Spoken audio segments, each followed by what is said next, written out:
নমস্কাৰ আপোনালোক সকলোকে আসাম আপডেটৰ অন্য এটা জব ইনফৰমেশ্যনেল ভিডিঅ'লৈ সকলোকে স্বাগতম জনাইছোঁ। নতুন চৰকাৰী চাকৰি মুকলি হৈছে।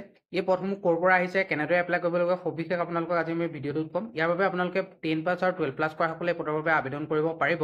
ইয়াৰ অন্তিম তাৰিখ 21 অক্টোবৰলৈকে থাকিব আৰু আবেদন বৰ্তমান চলি আছে। আপোনালোকে আবেদন এতিয়া কৰিব পাৰে। আজি আমি ভিডিঅ'টো সবিশেষ আলোচনা কৰিম। আপোনালোকে ভিডিঅ'টো শেষলৈকে চাব, কোনো স্কিপ নকৰাকৈ। লগতে আপোনালোকে আমাৰ চেনেলটো ছাবস্ক্ৰাইব কৰি ভিডিঅ'ৰ ডেছক্ৰিপশ্যন বক্সতে আমাৰ হোৱাটছএপ আৰু টেলিগ্ৰাম গ্ৰুপৰ লিংক দিয়া আছে। আপোনালোকে তাতো জইন ল'ব পাৰে। বলক আজি আমি দেৰি নকৰি আজি আমাৰ ভিডিঅ'টো আৰম্ভ কৰোঁ।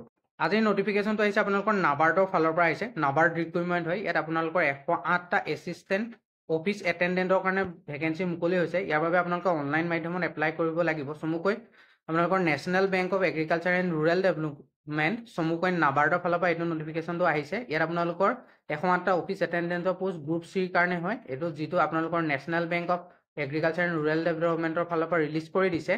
ইয়াত আপোনালোকৰ গ্ৰুপ চিৰ কাৰণে 102টা ভেকেঞ্চি আছে, য'ত আপোনালোকৰ কেটেগৰী ৱাইজ ভেকেঞ্চিসমূহ মই কৈ গৈছোঁ। আনৰিজাৰ্ভৰ কাৰণে আছে 54টা, এছ চিৰ কাৰণে আছে 4টা, এছ টিৰ কাৰণে আছে 12টা, অ' বি চিৰ কাৰণে আছে 28টা, EWS কেণ্ডিডেটৰ কাৰণে আছে 10টা। ইয়াত আপোনালোকৰ দৰমহাৰ স্কেলটো আপোনালোকে ইয়াত চাব পাৰে। দৰমহাৰ স্কেলটো আপোনালোকৰ 17,270ৰ পৰা আপোনালোকৰ এইটো বহুত বেলেগ বেলেগ হয় প্ৰতিটো পোষ্টৰ কাৰণে। সেইটো কাৰণে আপোনালোকে এবাৰ নিজে চাই ল'ব। স্কেলটো আপোনালোকৰ 20 বছৰলৈকে ইয়াত দিয়া হৈছে। আৰু আপোনালোকৰ যিটো ইলিজিবিলিটি হয়, ইয়াৰ বাবে আপোনালোকৰ 10th ষ্টেণ্ডাৰ্ড অৰ্থাৎ মেট্ৰিকুলেট পাছ হ'লে পদৰ বাবে আপোনালোকে এপ্লাই কৰিব পাৰে। ইয়াত যিকোনো ষ্টেট, ইউনিয়ন টেৰিটৰীকে আদি কৰি সমূহ জেগাৰ পৰা সকলো জেগাৰ পৰা ভাৰতবৰ্ষৰ ইয়াৰ বাবে এপ্লাই কৰিব পাৰিব। আৰু ইয়াত আপোনালোকৰ যিখিনি এজ লিমিট হয়, সেইটো আপোনালোকৰ 18ৰ পৰা 30 বছৰৰ ভিতৰৰ কেণ্ডিডেটসকলে এই পদৰ বাবে আবেদন কৰিব পাৰিব। আৰু আপোনালোকৰ যিটো বয়স, সেইটো আপোনালোকৰ ধৰিব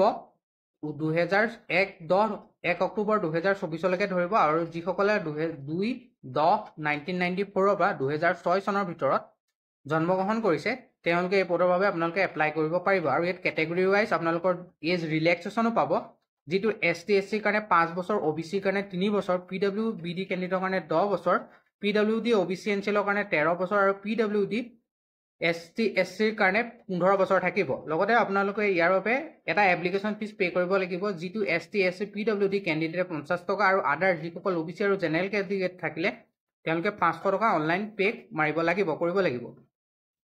ইয়াৰ বাবে আপোনালোকে কেনেদৰে এপ্লাই কৰিব? ইয়াৰ বাবে আপোনালোকে অনলাইন মাধ্যমত এপ্লাই কৰিব পাৰিব। নাবাৰ্ডৰ ফালৰ পৰা এটা অফিচিয়েল নটিফিকেশ্যনত ইয়াৰ লিংক দিয়া গৈছে, যিটো লিংক মই ভিডিঅ'ৰ ডেছক্ৰিপশ্যন বক্সতো আপোনালোকক দি দিম। আপোনালোকে ইম্পৰ্টেণ্ট ৱেব লিংক ছেকশ্যনলৈ আহিব, তাত অনলাইন এপ্লিকেশ্যন ফৰ্মখনত ক্লিক কৰি এটা নিউ ৱেব পেজ অপেন হ'ব, য'ত আপোনালোকৰ নেচেচাৰী যিখিনি ডকুমেণ্ট আপলোড কৰিব, এডুকেশ্যন কোৱালিফিকেশ্যনকে আদি কৰি কাষ্ট চাৰ্টিফিকেট যিখিনি নেচেচাৰী ডকুমেণ্ট থাকে সেইখিনি আপোনালোকে আপলোড কৰিব। তাৰপিছত আপোনালোকে পে'মেণ্ট কৰিব এপ্লিকেশ্যন ফিজটো, তাৰপিছত প্ৰিণ্ট আউট এটা উলিয়াই ৰাখিব। আৰু ইয়াৰ অনলাইন এপ্লাই 2 অক্টোবৰ 2024 পৰা ষ্টাৰ্ট হৈ গৈছে আৰু লাষ্ট ডেট আপোনালোকৰ 21 অক্টোবৰ 2024লৈকে থাকিব। আজিয়ে আমি ভিডিঅ'ৰ সবিশেষ আলোচনা কৰিলোঁ। আপোনালোকে ভিডিঅ'টোৰ যিহেতুকে অফিচিয়েল নটিফিকেশ্যনটো চাব বিচাৰে, তেতিয়া ভিডিঅ'ৰ ডেছক্ৰিপশ্যন বক্সটো এবাৰ ভিজিট কৰিব। লগতে আপোনালোকে আমাৰ চেনেলটো ছাবস্ক্ৰাইব কৰি ল'ব, যিহেতু আমাৰ চেনেলতো 3 নম্বৰটো ভিডিঅ' হ'বলৈ গৈ আছে। আপোনালোকে ছাপোৰ্ট কৰিলে আমাৰ চেনেলটো আগুৱাই যাব। আপোনালোকে চেনেলটো আমাক ছাবস্ক্ৰাইব কৰি ভিডিঅ'টো লাইক এটা কৰি আমাৰ চেনেলটো আগুৱাই নিয়াত সহায় কৰক। আজিলৈ ইমানে। আকৌ লগ পাম অন্য এটা জব ইনফৰমেশ্যনেল বা নতুন আপডেটৰ জৰিয়তে। আজিলৈ ইমানে। ধন্যবাদ।